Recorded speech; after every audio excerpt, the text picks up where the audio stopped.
अंबरनाथ तालुक्यातील खरड गावात सालाबादप्रमाणे यंदाही श्री हनुमान जयंतीच्या शुभमुहूर्तावर भागवत कथा, कीर्तन महोत्सव सोहळा व ज्ञानेश्वरीचे सामुदायिक पारायण सोहळा गुरुवार दिनांक 2 एप्रिल 2026 रोजी ते सोमवार 6 एप्रिल 2026 पर्यंत आयोजित केला होता। या प्रसंगी रोज काकड आरती, ज्ञानेश्वरीचे सामुदायिक पारायण, प्रवचन, हरिपाठ तसेच भजन व कीर्तनाचा कार्यक्रम संपन्न झाला। रोज रात्री 9 वाजता गुरुवारी हबप श्री चेतन महाराज म्हात्रे डोंबिवली, शुक्रवारी हबप श्री जितेंद्र महाराज पाटील आमने, शनिवारी हबप काळूराम महाराज काशिवले तर रविवारी सायंकाळी 7 ते 8 पर्यंत भव्य असा दीपोत्सव साजरा करण्यात आला। तदनंतर हबप गोवर्धन महाराज पाटील यांचेही सुश्राव्य कीर्तन झाले। तर सोमवार दिनांक 6 एप्रिल 2026 रोजी सकाळी 10 ते 12 काल्याचे कीर्तन हबप रामानाचार्य व कोकणरत्न श्री विश्वनाथ महाराज बारिंगे पालेगाव यांचे प्रबोधनात्मक सुमधुर कीर्तन होऊन कार्यक्रमाची सांगता करण्यात आली। यानंतर आलेल्या या सर्व भाविकांना व ग्रामस्थांना महाप्रसादाचे आयोजन करण्यात आले होते। या प्रसंगी नवनिर्वाचित नगरसेवक, नगरसेविका व राजकीय, सामाजिक व इतर मान्यवर उपस्थित होते।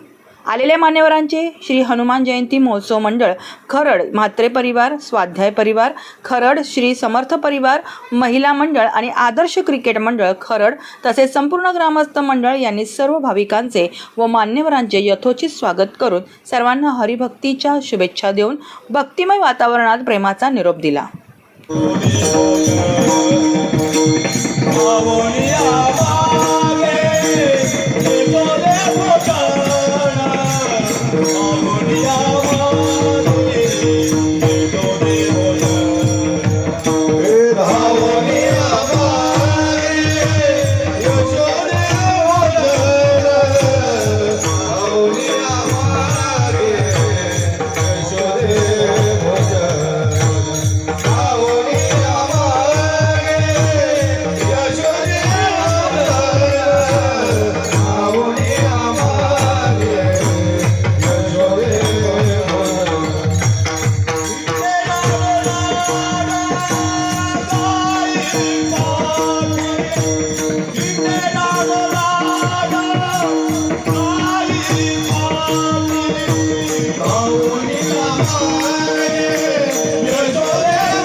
जयांची केली स्मरण होय सकळ विद्यांचे अधिकरण त्याची बंधू श्री चरण श्री गुरु चैतन्य स्मरण आता देवाधिदेवा जगत जीवा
काय सांगत होत लक्षात आलं असेल तुमच्या. आता भरपूर जेवलो आम्ही, भरपूर जेवलो. जेवणात आम्ही कसर नाही केली.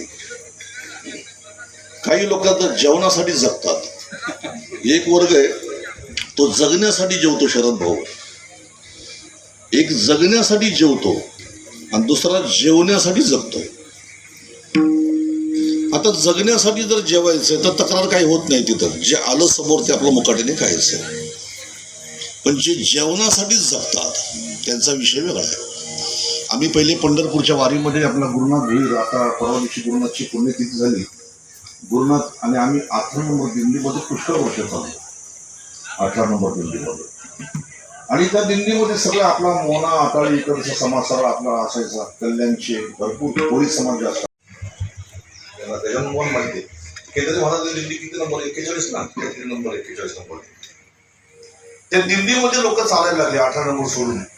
आणि मग आमची रस्त्याला भेट झाली.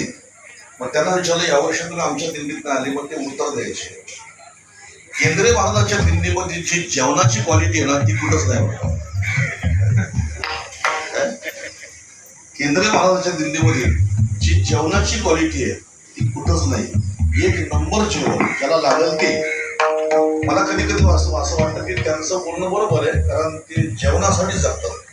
पण त्यांनी असं बोललं पाहिजे की केंद्रीय महाराजांच्या दिंडीमध्ये जी भजनाची क्वालिटी आहे ती कुठंच नाही. जिंदगीमध्ये जेवणाची क्वालिटी बघून दिंड्यामध्ये सहभागी होण्यापेक्षा भजनाची क्वालिटी बघून दिंडीमध्ये सहभागी व्हावं. लक्षात ठेवा. म्हणून देवाच्या प्रसादी करावे भोजन. तुका म्हणे भूक तेने न लगे अनेक अशा प्रकारचा प्रसाद आमच्या जीवनामध्ये आम्ही मिळवावा. नारद भक्ती सूत्रामध्ये नारद म्हणतात यन लब्ध्वा, बरं का, यन लब्ध्वा चापरम लाभ म्हणते नादिकम तका. जे भोजन जेवल्यानंतर